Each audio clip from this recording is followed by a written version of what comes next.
एक बार फिर से आप सबका स्वागत है वाईफाई स्टडी चैनल पे, which is a part of Unacademy. हाँ जी, आप सभी लोगों ने इनकी गजल सुनी होगी, तो आपकी फेवरेट वाली गजल कौन सी है कमेंट बॉक्स में जरा लिख के बताइए। अभी हाल ही में इनकी डेथ हो गई है। इनका नाम क्या है? भूपिंदर सिंह जी। ये काफी बड़े गजल, यानी कि जो गजल आपने सुनी होगी, जैसे आप लोगों ने अजीत सिंह जी की गजल सुनी होगी, बिल्कुल उसी तरीके से इनका नाम भी बहुत फेमस था। अभी हाल ही में इनकी डेथ हुई है। आइए जरा जानते हैं सवाल क्या बनेगा। सवाल पूछा जाएगा भूपेंद्र सिंह जी, जिनकी अभी हाल ही में डेथ हुई है। आपसे कहा जा रहा है कि इनका जो नाम है वो इनमें से कौन से क्षेत्र के साथ में जुड़ा हुआ है, या फिर कौन से फील्ड के साथ में इनका जो नाम है वो जुड़ा हुआ है। तो इसका करेक्ट आंसर क्या हो जाएगा? इसका करेक्ट आंसर क्या होगा बताओ? कोई भी नहीं अच्छा लगा तुम्हारे यार तुम लोग। इसका आंसर क्या होगा? Singer is the right answer. ये गजल भी गाते थे और काफी सारे गाने जो हैं वो भी इन्होंने गाए हुए। तो चलिए जरा इनके बारे में एक दो जो बातें हैं वो हम लोग कर लेते हैं। पहला पॉइंट क्या है कि इनका जो जन्म है, यानी कि इनकी जो बर्थ प्लेस थी वो क्या थी? वो थी अमृतसर। हमारे पेपर में नहीं आएगा। दूसरा पॉइंट आपसे पूछा जाएगा कि अभी जब इनकी डेथ हुई है तो ये कितने साल के थे? 82 ईयर्स के। हमारे पेपर में नहीं आएगा। अगर आपसे पूछा जाता है कि ये बता दीजिए कि इनकी जो डेथ हुई है वो कौन सी तारीख को हुई है, तो आपके पेपर के अंदर ये भी पूछा नहीं जाएगा, पहले ही बता दिया है। फिर आप कहोगे तो फिर मैम पूछा क्या जाएगा? आपसे पूछा जाएगा कि इन्होंने अपने करियर की जब सबसे पहले शुरुआत की थी तो कहां से इन्होंने अपनी गायकी की शुरुआत की? तो ऑल इंडिया रेडियो से इन्होंने सबसे पहले अपनी शुरुआत की थी। अगर आपसे कहा जाता है कि ये बताइए कि इन्होंने जब अपने करियर की शुरुआत की तो गजल इन्होंने गाई, फिर उसके बाद में कुछ गाने भी इन्होंने बॉलीवुड के अंदर गाए हैं। तो इनका नाम याद रखिएगा, इंपॉर्टेंट नाम है। अभी हाल ही में इनकी डेथ हो गई है। चलिए, ये तो था वन लाइनर का पॉइंट जो हमने यहाँ पे डिस्कस किया। इनकी डेथ जो हुई है वो हार्ट अटैक की वजह से हुई है, तो ये भी पेपर में नहीं आएगा, है ना। चलो अब आप मेरे को बताओ, पहला नाम किसका है? लता मंगेशकर जी। सभी लोग इनको जानते हैं, कुछ नया नहीं है। आप सभी लोगों को पता होगा कि इनको भारत रत्न अवार्ड से भी सम्मानित किया गया। एंड इनको यहाँ पे क्या कहा जाता है? इनका दूसरा नाम कमेंट बॉक्स के अंदर लिख के बताइए। इनका जो जन्म है वो कहाँ होता है? इंदौर के अंदर होता है। इनके नाम पे लता दीनानाथ अवार्ड जो है, ये सबसे पहला एडिशन किसको दिया जा रहा है?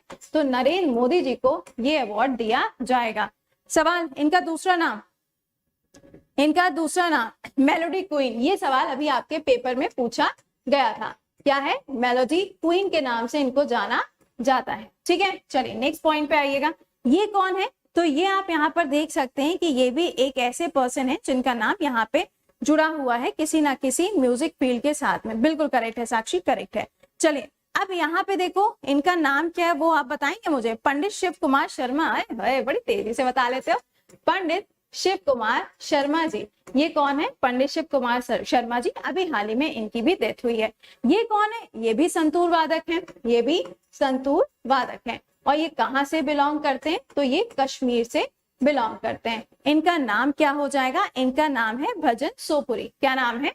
भजन सोपुरी। ठीक है, ये नाम अभी पेपर के अंदर पूछा भी गया था। तो ये क्या है? संतूर वादक हैं। नेक्स्ट, ओए कितने लोगों के ये फेवरेट हैं? मुझे पता है आधे से ज्यादा के तो ये फेवरेट होंगे ही होंगे। हाँ बताओ, हाउ मेनी ऑफ यू? चलिए, इनका नाम है पप्पी लैरी। पप्पी दा नाम सुना है? पप्पी दा। तो ये है पप्पी लैरी। आपने अगर इनके बारे में नहीं सुना है तो कम से कम आपने ये तो जरूर सुना होगा कि एक ऐसे पर्सनालिटी थे जिनको गोल्ड पहनना बड़ा अच्छा लगता था। आप देख सकते हैं कि जब ये सिंगिंग करने भी जाते थे तब भी इतना सोना लाद के जाते थे। सोने का भाव जब बढ़ता है ना तो भी इनके ऊपर कोई फर्क नहीं पड़ता था। ठीक है, तो ये है पप्पी लैरी, जिनकी अभी कुछ समय पहले ही डेथ हुई थी। बड़े ही फेमस सिंगर थे। चलिए, ये कौन है? ये तो सभी लोग जानते हैं, बिरजू महाराज जी। इनके बारे में मैं क्या बताऊं? तो ये कौन है? ये है बिरजू महाराज जी। आप सभी लोग जानते हैं कि इनका जो नाम है वो किसके साथ में जुड़ा हुआ है? कथक के साथ में जुड़ा हुआ है। कौन सा घराना हो जाएगा? तो जब इन्होंने शुरुआत की थी तो शुरुआत होती है कौन से घराने से? लखनऊ घराने से। उसके बाद में बनारस या फिर वाराणसी घराने के साथ में भी इनका नाम जुड़ा हुआ है। ये ध्यान रखिएगा कि अगर आपने पेड बैचेस को ज्वाइन नहीं किया है तो 22 तारीख तक ही आपके पास में मौका है जब आप पेड बैचेस को ज्वाइन करेंगे और आपको 20% डिस्काउंट मिलेगा। ऑलराइट, चाहे आप किसी भी एग्जाम की तैयारी क्यों ना कर रहे हो। तो ये है टेलीग्राम, जहां पे आपको लिंक मिल जाएगा। देखो भाइयों के लिए अच्छा मौका है अपनी बहन के लिए गिफ्ट लेने के लिए। अगर वो वाउचर जीतता है तो 500 ये और 500 या 1000 मान लो अपनी सेविंग, अच्छा खासा बहन के लिए गिफ्ट आ जाएगा। अगर लड़कियां इसको जीतती हैं तो भैया उनकी ड्रेस आ जाएगी, रक्षाबंधन आ ही रहा है, थोड़ी बहुत अपनी सेविंग और 500 रुपए ये मिला दिए, अपना तो खेल सेट है। और अगर किसी की बहन नहीं है तो टेंशन मत लो, तुम मेरे को क्या कर देना, पेटीएम वगैरह कुछ कर देना, I will manage, alright I will manage. Okay, तो यहाँ पर ये है टेलीग्राम, जहाँ पे आपको लिंक मिल जाएगा, एनरोल कर लीजिएगा। मैं आज इस लिंक को शेयर कर दूंगी। ये पेड बैचेस जो है ये ध्यान दीजिएगा आपके हर एक एग्जाम को कवर करेगा, जिसके अंदर नया बैच 27 से स्टार्ट होगा। तो यू हैव द टाइम।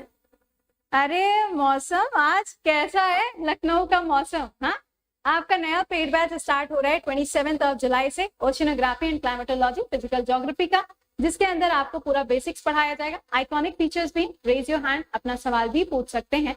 और जब आप सब्सक्रिप्शन को अवेल करोगे तो जो आपको कोड यूज करना है वो कोड रहेगा प्रति10।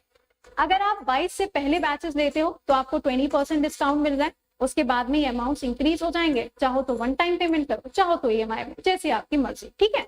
और जब आप टेस्ट के लिए एनरोल करोगे तो भी वो आपसे कोड पूछेगा, तब भी कोड आपको यही लगाना है, फ्री होगा, टेस्ट फ्री ऑफ कॉस्ट है सबके लिए, report and win is also available. चलो हाई देन, खुश रहिए, मुस्कुराते रहिए, keep learning, keep revising, bye bye and take care guys.